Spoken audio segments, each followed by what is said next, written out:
research is on street-associated youth in Jakarta, Indonesia. The way that I prepared for fieldwork first was doing some basic things like going to the CDC, the Center for Disease Control website in the US, as well as the US Department of State, the FCO website here in the UK, and just sort of checking in on the travel situation. Another way in which I prepared for the research was preparing pretty rigorously the ethics of my research. Because I was working with vulnerable young people, some of whom were minors, there were one or two challenges that came up during the fieldwork that were quite distinct from some of the preparations I had made beforehand.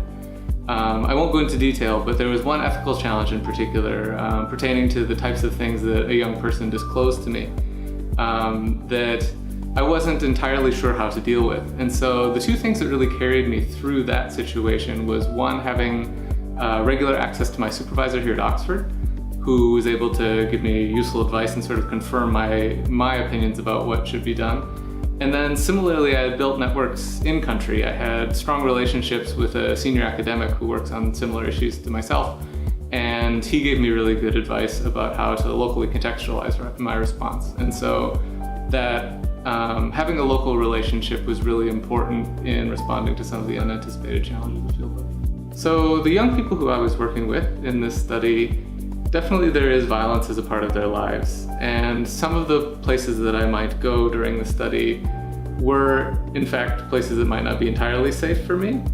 This being said, because I had built strong relationships, both prior to the research and during the research, I was able to, on a case-by-case basis, assess several contexts. Yeah, another way that I accounted for my safety was to inform several people about my whereabouts at any given time. So what that meant for my supervisor here at Oxford was just communicating regularly via email. At least one person would always know where I was going about fieldwork. And if I ended up moving to some place vastly different during the course of the day because I was going along with my respondents, I would always inform somebody via WhatsApp or an SMS just to make sure that somebody was aware.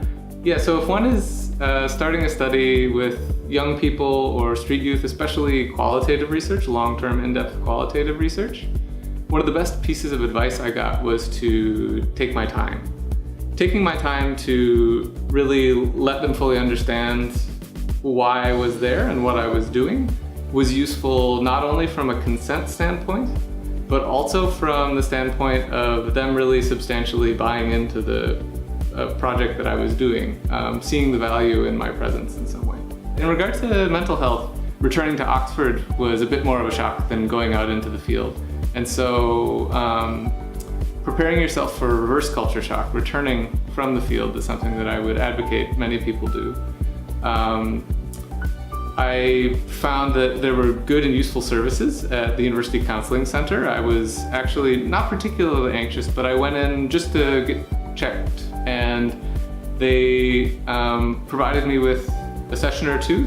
Additionally, when I visited them, I learned about the division's secondary trauma workshops, which I wish I had taken prior to my fieldwork, as well as I learned that there is an online counseling opportunity for people who are in the field. So if there had been an acute situation that I needed dealt with, the university counseling services were there.